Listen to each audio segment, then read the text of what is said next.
Great of you to be here this morning. So do you share in supporting bankruptcy option for states as McConnell just detailed?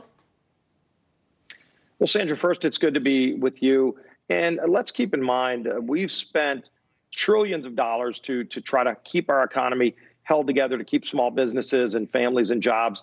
But there was $150 billion that went to states in the last bill, the CARES Act that we passed a few weeks ago. That $150 billion is just starting to get to states. Each state was given an allocation based on population.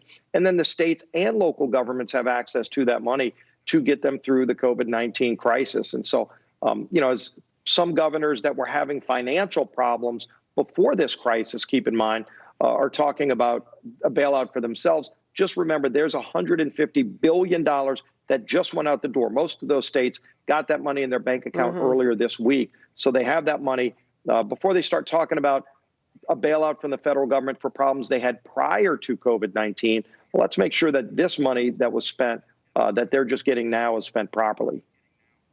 Well, and that is the case that Mitch McConnell made in a series of interviews. And Governor Andrew Cuomo from New York, hardest hit in the United States with this pandemic, he responded to it. Here's the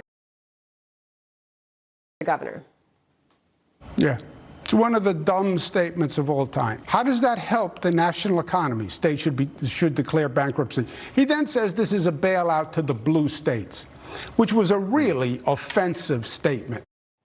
So to finish up on that point, you support Mitch McConnell saying that states should lean on the bankruptcy option over leaning on federal funds. Well, again, let's keep in mind, hundreds of billions of dollars are going to states, not just the $150 billion that was in the CARES Act specifically for state and local governments, but there's also unemployment money. There's money, of course, we're going to pass more money for small businesses to help save those small businesses. And by the way, when that money, 75% of the money we're going to pass today in the PPP, the Paycheck Protection Program, has to be spent on workers, bringing workers off the unemployment rolls. That also saves states money. So for some of these governors, again, I mean, these are states you're talking about. New York had real serious financial problems prior to COVID-19. They're getting flush with cash from the federal government for this crisis. Businesses and workers are getting money as well. We know there's a shortfall everywhere. The real answer to that, Sandra, is to get our economy back open. You've heard President Trump talk about this, the need to make sure that we're not trading off between safety of our health and safety of our economy. You can and must do both, but you've got to start getting people back to work in a safe way over these next few weeks. And look, we're learning a lot more from our medical experts about how to do that, which includes social distancing. But you're hearing from all these small businesses that say even with money from the federal government, they can't hang on for another month or two.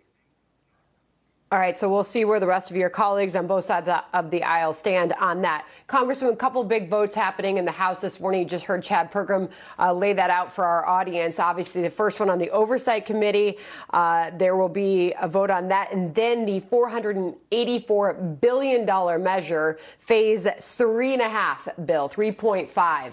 Where do you stand on it? Do you support it?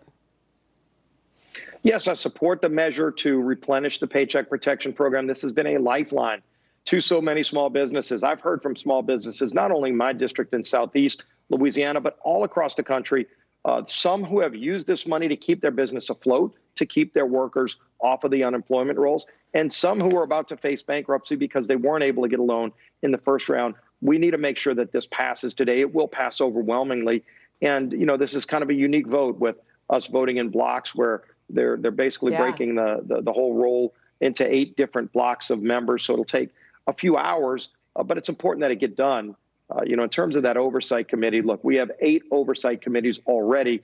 This really is an attempt by Speaker Pelosi to just set up another impeachment type committee to harass the president. And that's a concern. They should be focused on helping families right now.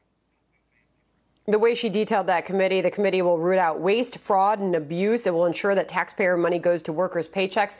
So are you not supporting that measure? Well, Sandra, there are already 8 committees plus an inspector general that we added in the CARES Act.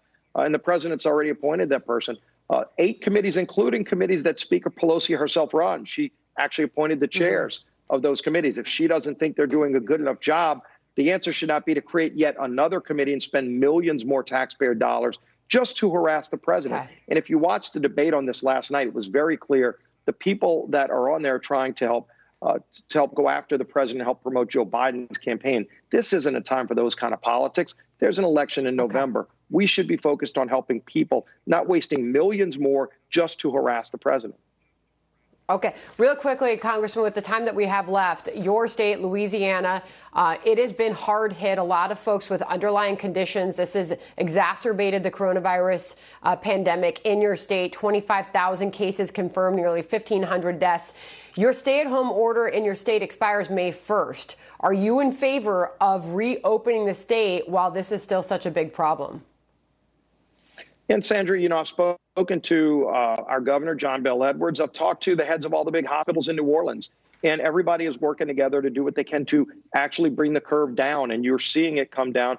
The number of people on ventilators is reducing some of those indicators. Clearly, there are deaths, and these are tragic.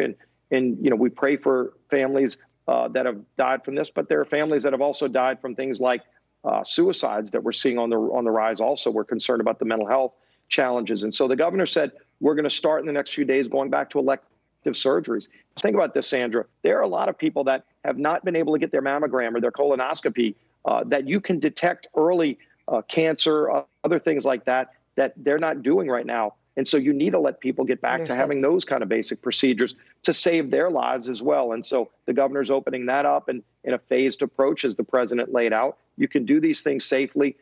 We've got to get our economy back open so that people can go out and get those medical procedures that will save their life while we're also battling COVID-19. But considering the risks that you just laid out, is it worth starting to open up other areas of the economy, like you've heard from other states, salons, barbershops, and obviously into another phase where you'd open up the restaurants, which are so key to New Orleans in your state? Yeah, and you do it in a smarter way. And that's why you're seeing right now everybody from your local restaurant to the largest sports leagues are having these conversations about how to do it smarter. Nobody wants to put customers in jeopardy. People are starting to get antsy about wanting to get out of their house, but they don't want to do it in a way that puts their family at risk. So I think you're going to see social distancing continue to be a big part of this. People have learned a lot more about how to do that, whether they want to wear masks and gloves.